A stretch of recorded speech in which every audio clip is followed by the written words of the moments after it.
intinya adalah bukan dengan membalas dendam personal kepada Pak Jokowi, enggak, tapi mereorientasikan, menjadikan ini sebagai titik balik. Kenapa saya mencita-citakan Pak Jokowi kalah? Karena menurut saya kekalahan Pak Jokowi adalah sumbangan yang sangat besar bagi penyehatan kembali demokrasi Indonesia. Yang ingin saya lakukan dengan ini adalah ingin membantah orang-orang yang mengatakan pasti satu putaran. Tidak, masih terbuka kemungkinan 2 putaran. Nah, orang bilang mana mungkin PDIP bergabung sama PKS. Iya, kalau suasana kompetisinya normal-normal saja, tidak ada digebukin di mana-mana PDI-nya.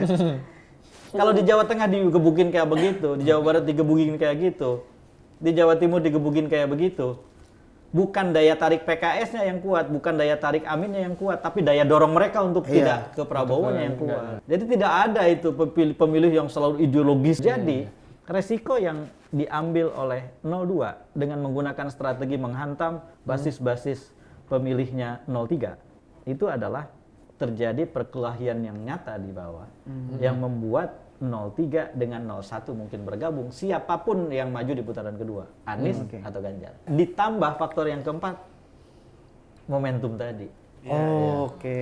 Jadi bayangin makin tadi terprediksi putaran kedua. Oh iya, ini menarik. Siapa yang merinding nih? Pak Jokowi deg-degan lagi. Ini merindingnya konsultan politik. Kalau wartawan tipes gitu.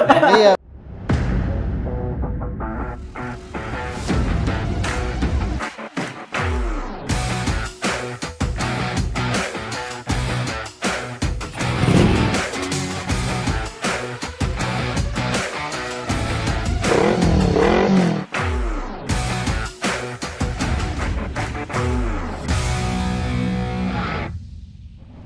Sekarang resiko besarnya Apa? gimana? Kalah. Dan apa yang membayangi dia ketika Menurut saya ketika kalah nomor 1, semua praktek-praktek yang tidak layak, tidak patut dilakukan oleh kepala negara dan presiden selama 10 tahun. menjelang, selama dan dalam epilog atau epilog Oh, dari oke. pemilu ya itu akan dibongkar orang kan. Karena orang tidak mau ada presiden atau kepala negara siapapun itu berikutnya yang melakukan hal yang sama. Iya. Wah itu kan nggak bisa dihindari itu. Dan ingatan orang tentang peristiwa itu, tentang pelanggaran itu, tentang tabrak-menabrak itu kan masih segar gitu loh. Karena kekalahan itu berhimpitan dengan peristiwanya kan. Ya. Itu resiko yang besar. Yang berikutnya kan artinya semua hal yang selama ini ingin dianggap sebagai legacy itu akan ditimbang ulang oleh pemerintahan yang baru. Seberapa layak dia dilanjutkan, seberapa layak dia dipertaruhkan sebegitu rupa gitu. Seperti IKN lah. Ya. Ini kan sekarang menjadi pertaruhan besar buat Pak Jokowi. Yes. Nanti udah pindahan, habis itu dibatalin gitu. Jadi boyongan lagi pindah ke Jakarta gitu. Ya karikaturnya begitu gitu. Tetapi menurut saya yang paling serius itu sebetulnya adalah dalam kaitan dengan KKN itu. Oke. Kalau kemudian soal-soal KKN-nya akhirnya terbongkar, maka kemudian kita menghadapi satu periode di mana mantan kepala negara dan presiden harus menghadapi sesuatu yang tidak pernah dihadapi oleh yang sebelumnya, Mantan presiden kecuali lagi. Pak Harto. Oke. Nah, tapi pada akhirnya kan Pak Harto juga tidak dibawa ke pengadilan secara layak Iya. gitu. Walaupun memang di mata masyarakat ya tamat juga karirnya. Iya. Apakah situasi tersebut bisa terulang lagi jika kondisi yang seperti tadi Jadi tersebut? perbedaan antara Pak Harto dengan Pak Jokowi adalah Pak Harto berkuasa lebih dari 30 tahun. Dia sudah menciptakan apa yang dalam bahasa perbandingan politik namanya nomenklatura. Nomenklatura ini kalau biasa disebut lengkap itu adalah Party and State Nomenklatura. Itu biasanya digambarkan untuk negara-negara komunis, Uni Soviet, Eropa Timur, dan Tengah. Nah, di negara-negara itu ketika komunisme berakhir, ada nomenklatura, yaitu kelas-kelas yang dulu menikmati semua kenikmatan kekuasaan pada saat komunisme berkuasa. Pada saat partai komunis berkuasa, pada saat negara komunis begitu rigid, begitu kaku mengendalikan semua hal. Nah, mereka itu bisa dari kalangan politisinya, anggota politbiro misalnya, birokratnya, pengusahanya, dan semua kelompok-kelompok masyarakat yang biasa disebut sebagai kelompok strategis, Ya. strategic groups, itu semua yang pernah menjadi penikmat. Ketika 30 tahun lebih sudah berkuasa, nomenklaturanya itu sudah terbangun Ya. Oh, iya. dan besar. Ya. Nah, itulah yang menyebabkan sangat sulit untuk melakukan sesuatu kalau tidak sangat serius seperti Nelson Mandela di Afrika Ya. Selatan untuk menghancurkan semua warisan sistem yang ada sebelumnya. Itulah yang terjadi setelah Pak Harto. Kan bukan anekdot tuh, ada seorang pejabat publik yang datang ke Pak Harto, maksudnya mau memulai proses peradilan Pak Harto. Datanglah dia ke tempat Pak Harto. Pak Harto tahu persis pejabat publik itu punya rumah di mana saja, punya apa saja. Dan dia berbalik saja tinggal nanya, rumah yang di Ancol tidak ditempatin Pak? Oh enggak itu ada yang nempatin. Rumah yang di sini Pak, rumah yang di sini Pak, rumah yang di sini Pak. Mau nanyain Pak Harto apa dia? Harus dia pulang dengan Dia langsung seperti dibacain. kerupuk yang dicelupin ke air. Lemes ya. Lemes. Semblak jadinya. Semblak. Tadi datang sebagai pejabat publik, kurang jadi semblak. Oke. Pak Jokowi tidak punya itu. Artinya karir politik Ya, beliau 9 tahun lebih itu kan belum bisa menciptakan nomenklatura seperti Oke. yang kita bayangkan tadi. Itu bahayanya. Iya. Yang menikmatinya baru sedikit. Kelompok strategisnya baru sedikit. Apalagi kalau makin mengerucut ke keluarga orientasinya. Makin sempit lagi Makin berarti ya? sempit lagi. Itu yang menurut saya membuat Pak Jokowi deg-degan. Hmm. Saya tidak sedang mengancam Jokowi loh ini. Saya menganalisa keadaan. Gitu. Ya. Dan menurut saya, analisa semacam ini sahih. Legitimate untuk dibuat. Berdasarkan banyak sekali faktor-faktor atau variabel politik yang bisa kita hitung. Variabel sosial yang bisa kita hitung. Gitu. Maka pertaruhan buat Pak Jokowi ini besar sekali. Nah, apa yang saya inginkan? Menurut saya, terlepas bahwa kita harus meluruskan semua kekeliruan, jangan pernah jadi bangsa pendendam. Tokoh terbaik dunia yang mengajarkan bangsanya untuk tidak jadi pendendam kan Nelson Mandela kan.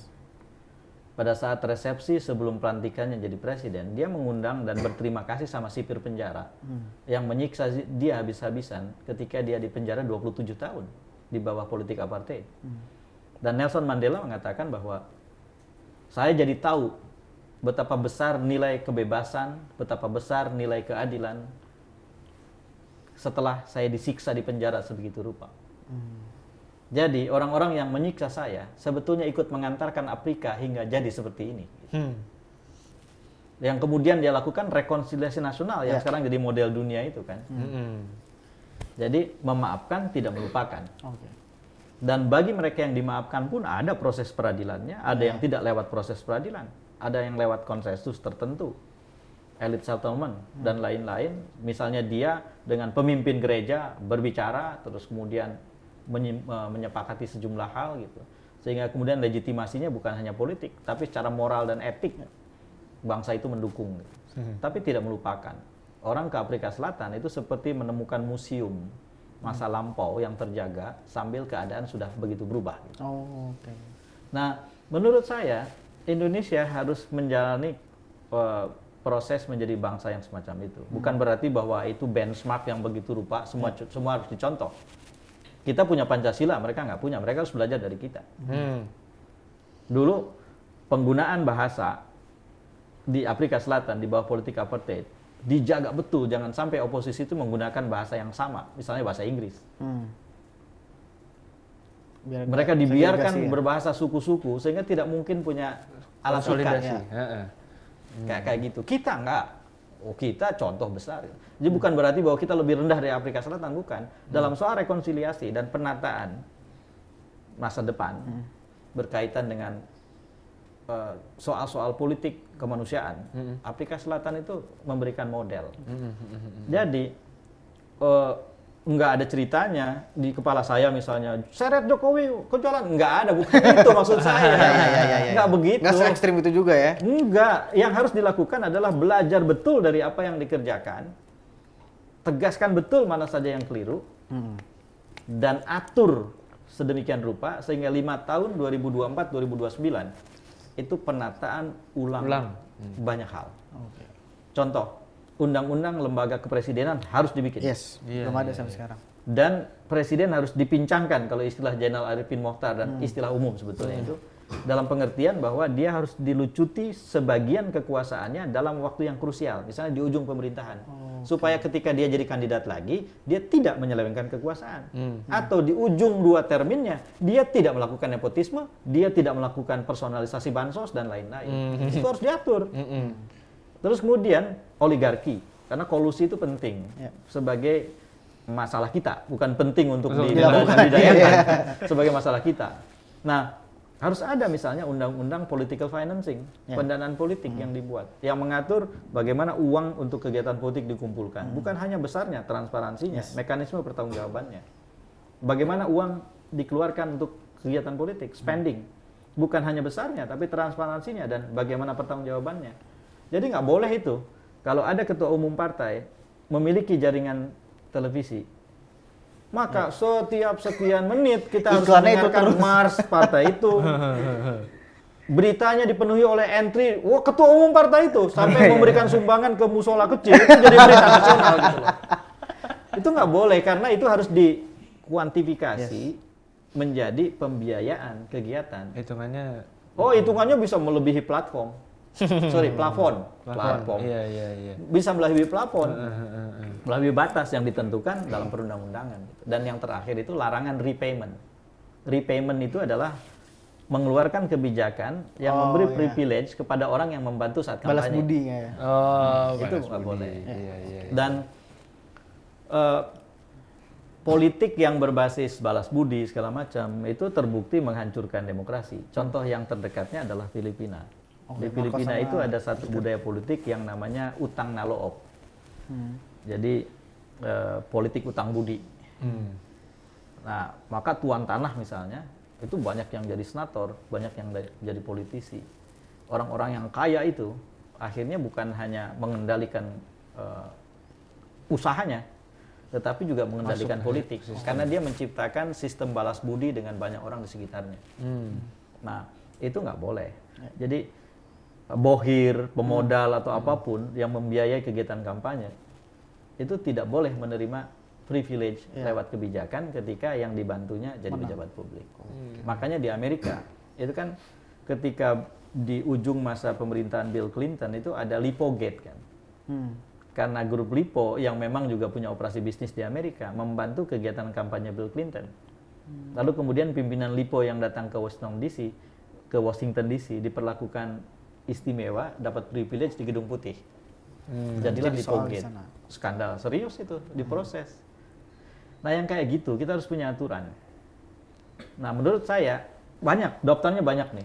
Ini bisa 5 edisi gaspol ini. Kalau daftarnya Kalau kita dibikin mau bahas banyak. satu-satu ya.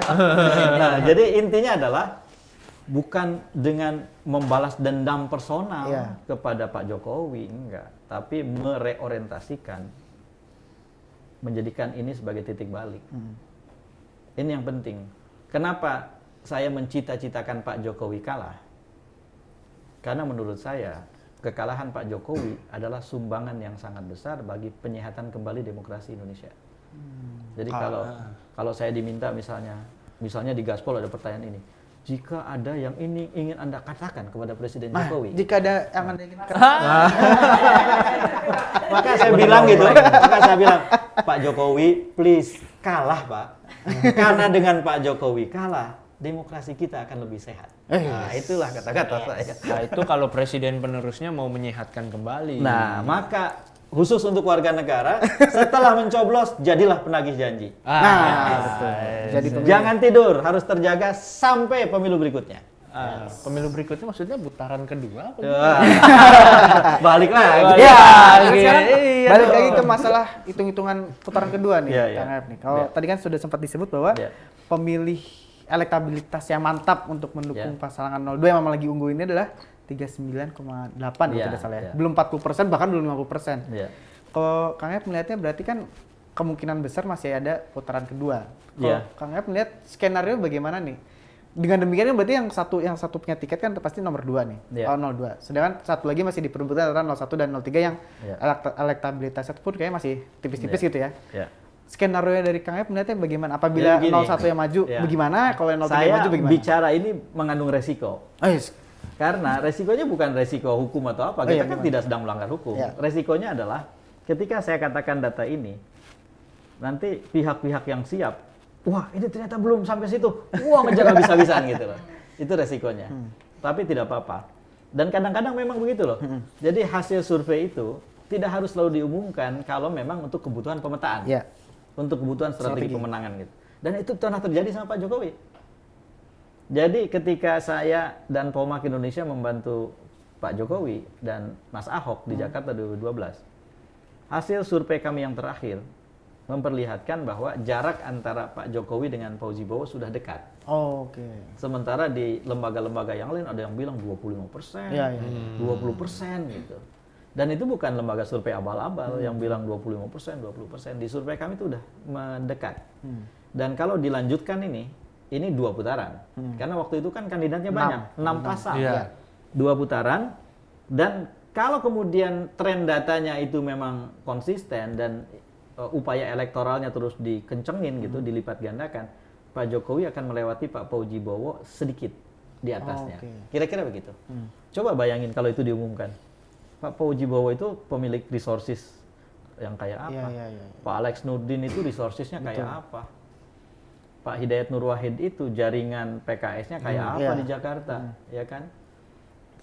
Saya tidak menyebut Pak Hendarji dan Mas Faisal Basri yang juga calon gubernur, bukan tidak menghormati mereka, tapi ya mereka pun bisa melakukan sesuatu dengan data itu. Diputuskan tidak diumumkan. Nah, jadi ketika saya mengatakan ini resikonya adalah ada pihak yang nanti bisa lebih bersiap. Tapi yang ingin saya lakukan dengan ini adalah ingin membantah orang-orang yang mengatakan pasti 1 putaran. Tidak, masih terbuka kemungkinan 2 putaran. Sebab pemilihan umum di Indonesia itu selalu ditandai oleh para pemilih yang memanfaatkan waktu sebaik-baiknya untuk memfinalkan pilihannya. Nah, di survei nasional kami yang terakhir dengan 2.600 responden itu masih ada 25% pemilih yang akan memutuskan setelah semua debat mereka tonton. Artinya setelah 4 Februari. Itu kan sudah mepet 10 hari lagi pencoblosan kan. Lalu kemudian setelah kampanye selesai, berarti 10 Februari. Tinggal 4 hari lagi ke hari H. Di masa tenang 11, 12, 13. Dan yang terbesar justru di hari H 14% lebih. Gabungannya 25%. Ini pemilih ini nggak bisa keputusannya sudah dirumuskan sekarang. Iya. Ada yang masih Mereka lah yang akan menentukan. Masih cap-cip orang di hari H. Iya, betul. Jadi di dalam pemilu yang demokratis itu kita selalu membedakan 3 kelompok. 1 bintang, 2 penentu, yang ketiga wasit atau penyelenggara lah. Bintangnya memang kandidat. Disorot kamera, tampil di panggung debat, ada di baliho, ada di banner, dan seterusnya gitu. Ya, muncul di televisi gitu, dan lain-lain. Tetapi penentunya adalah setiap orang yang datang itu. Dan intervensi itu paling minimal pada saat orang masuk ke TPS itu. Jadi TPS itu adalah tempat yang paling aman dan nyaman buat pemilih di Indonesia dan dimanapun. Karena ketika masuk ke bilik suara, kita praktis tidak berhadapan dengan presiden, dengan polisi, dengan tentara. Bansos sudah lewat, sekalipun baru tadi pagi dibagikan. Tidak ada di situ. Tidak ada di situ. Kosongkan hati kita. Tarik nafas. Baca doa. Lalu kemudian pada detik-detik yang sangat terakhir tentukan sikap. Itu yang intervensinya paling rendah dari semua proses. Itulah yang justru paling menentukan. Dengan asumsi bahwa perhitungannya kemudian tidak terlalu dicurangi. Atau kecurangan selepas itu kemudian bisa diatasi. Dan mungkin saja itu bisa diatasi. Karena di 01 misalnya ada jaringan PKS yang kuat di TPS. Di 03 ada jaringan PDIP yang kuat di TPS. Dan kebetulan di beberapa tempat itu ketika PKS tidak kuat, PDIP kuat. Oh iya benar. Oh, saling Saling menambal gitu menutupi, ya. 13 kabupaten kota di Sumatera Utara yang 13 kalau tidak salah yang mayoritas penduduknya non muslim. PKS lemah di situ, PDIP kuat. Iya. Di banyak kabupaten kota di Sumatera Barat, PKS kuat, PDIP lemah. Iya. Di NTB, PKS kuat. Heeh. Nah, PDIP tidak Oke, terlalu iya, kuat. Kayak gitu tuh. Menarik tuh ya. Nah, rumus-rumus itu berjalan gitu. Jadi menurut saya jangan terlalu cepat menyimpulkan. Dan putaran kedua mungkin terjadi, masih mungkin terjadi. Saya sendiri kemungkinan tidak akan mengadakan survei lagi, karena survei itu kalau dilakukan serius itu kan makan waktu. Iya. Waktu udah Makan mepet biaya. tapi Wawancaranya kan wawancaranya bukan di tempat kos diisi sendiri. Sama harus surveyor. ke pedalaman juga segala macam. Iya, dan itu makan waktu. Nah, tidak akan ada survei lagi, itulah data terakhir. Ya jadi ya saya terpaksa masuk ke dalam barisan orang deg-degan juga. Karena harus akhirnya datang ke TPS, ikut mencoblos dengan prinsip tadi. Menerima putusan setiap orang yang datang ke TPS. Nanti pada akhirnya pemenang harus jadi pemenang yang baik, yang kalah harus jadi pecundang yang baik. Kang, kalau misalnya kita memang masih terlalu dini untuk menyimpulkan pilihan gitu ya, pilihan masyarakat nanti. Kalau misalnya kita beralih gitu, kita nggak menilai pemilih, tapi menilai konstelasi politik, partai politik di putaran kedua nanti. Ini kan sekarang koalisi yang terbentuk ini kan tidak terlepas dari upaya masing-masing partai untuk memenangkan pileg. Sementara nanti putaran kedua pileg udah beres. Menurut Kang Eep, jelang putaran kedua nanti, itu apakah mungkin koalisi ini akan kembali cair? Terlepas maksudnya yang kalah nanti akan kemana gitu. Misalnya kita anggap koalisi Pak Prabowo hampir pasti masuk putaran kedua, apakah mereka udah pasti padat nih? Atau ada kemungkinan, atau mereka ada kemungkinan copot satu-satu? Saya bisa jawab lewat beberapa cara. Nomor satu, pemilihan presiden itu logikanya adalah kandidatlah yang menjadi sangat penting, bukan partai. Jadi kadang-kadang pergeseran partai itu tidak akan tercermin di dalam pilihan terhadap pasangan calonnya. Pengalaman ini kan yang sangat tegas dialami oleh Pak Fauzi Bowo ketika melawan Adang Doro Jatun. 2007. PKS sendirian mengusung Adang Doro Jatun. Semua partai yang lain mengusung Pak Fauzi Bowo. Ini ketat banget suaranya. 2012 saya punya pengalaman dengan Pak Jokowi. Setelah hari H quick count muncul, terus kemudian kita lihat, lalu kemudian jujur pada waktu itu kita tidak punya quick real count, perhitungan cepat berbasis aplikasi, tidak punya. Sehingga Gerindra dan PD Perjuangan, dua pengusung waktu itu. Ada yang lain Patriot tapi kan tidak punya anggota DPRD. PDIP dan Gerindra itu bekerja keras untuk menghitung cepat, ya beberapa hari kemudian baru kita dapat. Nah, pada hari H pemilihan, salah satu keputusan yang penting itu adalah berbasis exit poll.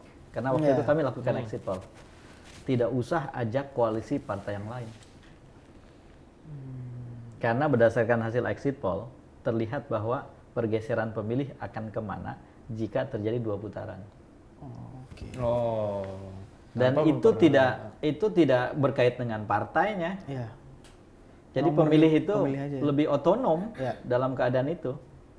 Maka pergeseran dari koalisi Indonesia Maju, para pemilihnya berpindah ke kandidat yang lain, mungkin terjadi.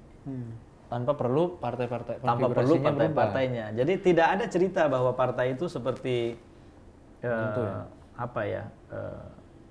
odong-odong. Odong-odongnya kemana semua penumpangnya ikut gitu. Enggak begitu. Jadi tidak pernah ada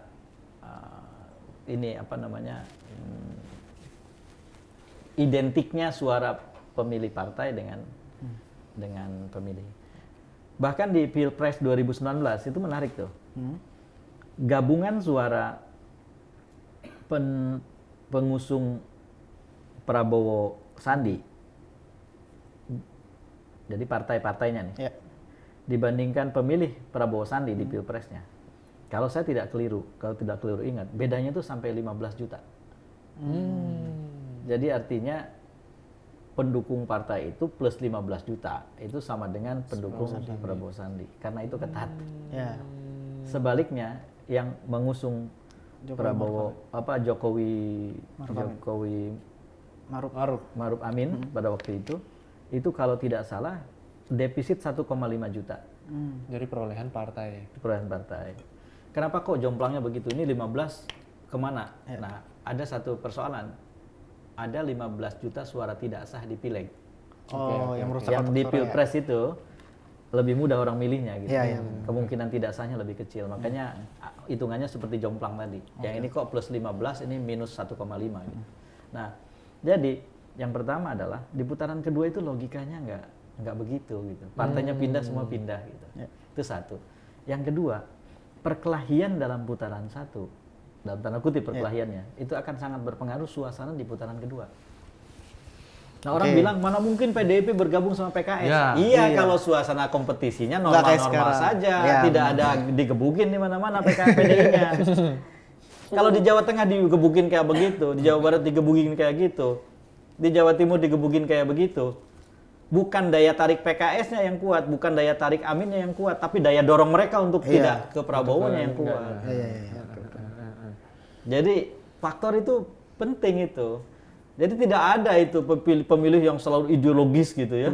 Dalam suasana perkelahian kayak begini, penting banget perkelahian itu. Jadi resiko yang diambil oleh 02 dengan menggunakan strategi menghantam basis-basis pemilihnya 03 itu adalah terjadi perkelahian yang nyata di bawah yang membuat 03 dengan 01 mungkin bergabung, siapapun yang maju di putaran kedua, Anies atau Ganjar.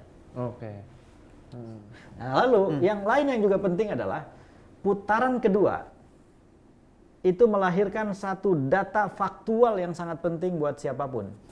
Praktek kecurangan putaran satu. Itu akan terbongkar. Misalnya DPTB, daftar pemilih tambahan. Di Jakarta 2017, DPTB-nya tuh 249.000 lebih.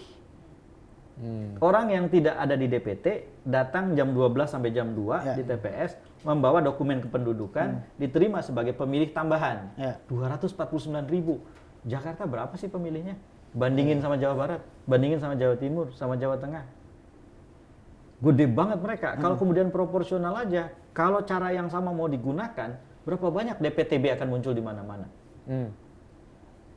Dan yang kemudian terjadi adalah siapapun 01 atau 03 atau 02, asumsikan saja ketiga-tiganya jadi korban ada pembengkakan DPTB di tempat-tempat tertentu, itu langsung bisa memetakan di TPS mana saja itu terjadi. Maka TPS-TPS itu akan dijagain sangat ini ketat. Partisipasi pemilih tiba-tiba melonjak di mana aja. Di situ akan dikuliti apa yang terjadi. Ada mobilisasi, ada intimidasi segala macam. Gitu. Oh, Indonesia terlalu luas. Kan struktur pemenangan itu ada nasional, provinsi, kabupaten. Serahkan ke kabupaten. Ke tingkat ranting.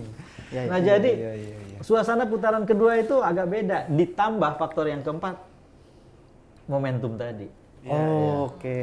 Jadi bayangin ini makin tadi terprediksi putaran kedua. Oh iya, ini menarik. Siapa yang merinding nih? Pak Jokowi deg-degan lagi. Ini merindingnya konsultan politik. Kalau wartawan tipes gitu. Iya, udah nggak bisa merinding aja. Ya jadi kita bisa perpanjang tuh faktor baru 4 faktor aja udah kelihatan kan bagaimana tidak gampang diprediksi. Tidak bisa seorang pidato mengaku dirinya ayatullah kayak atau apapun gitu. Saudara gitu, nggak bisa ngarahin ke sini ke sana, nggak bisa. Jadi pemilihan umum ini harus disyukuri, sebegitu dirusaknya pun unsur-unsur dasar demokrasinya kan nggak hilang semua. Dan salah satunya adalah otonomi relatif pemilih namanya. Otonomi relatif pemilih ada, dia tidak mandiri sepenuhnya, makanya pakai relatif. Tapi pada detik-detik yang terakhir mereka adalah penentu dan otonom.